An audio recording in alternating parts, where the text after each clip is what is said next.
That issue of social media and building these healthy communities online is something you recently joined us to talk about at the Fortune Most Powerful Women Summit. But so many of the young women here today are building their own brands on social media and figuring out healthy ways to engage.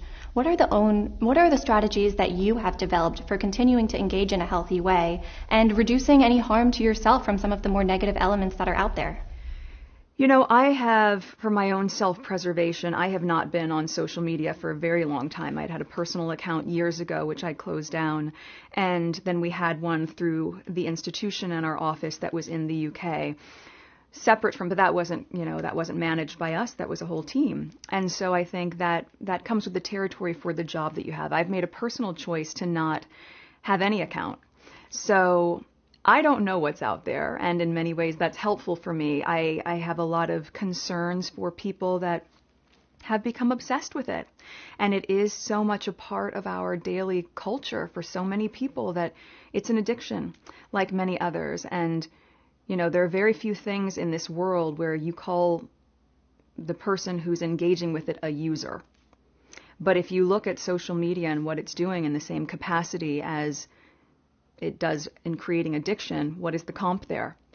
You know, people who are addicted to drugs are called users, and people who are on social media are called users. And there is something algorithmically that is in there that is creating this obsession that I think is very unhealthy for a lot of people. So I would just say, as you're out there building your brands, as you're out there engaging with your friends online, just be conscious of what you're doing and understand that it is not limited to that one moment, that you are creating an echo chamber for yourself.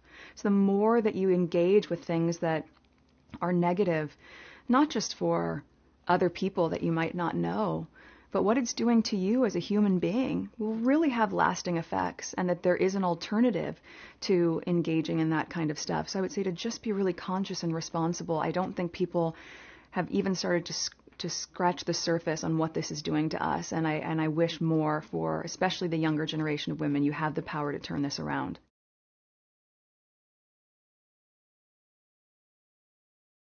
I think so many of the people watching would be eager to know, for you, how has motherhood changed how you think about leadership? Has it made you more courageous or more cautious? And are you making decisions with more of an eye toward future generations?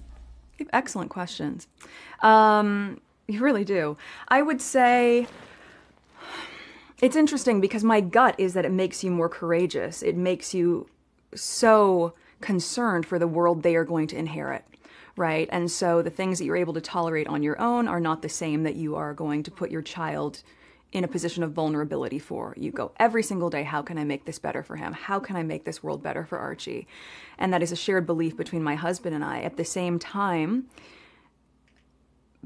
I am cautious of putting my family in a position of risk by certain things. And so I'm really clear, I try to be rather very clear with what I say, and to not make it controversial, but instead to talk about things that seem fairly straightforward, like exercising your right to vote.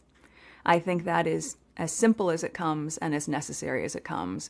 And to that point, you know, as a parent, I can enjoy all the fun and silliness and games with my son, but I wouldn't be able to feel proud of myself as a mom if I didn't know that I wasn't doing my part to make it a better place for him.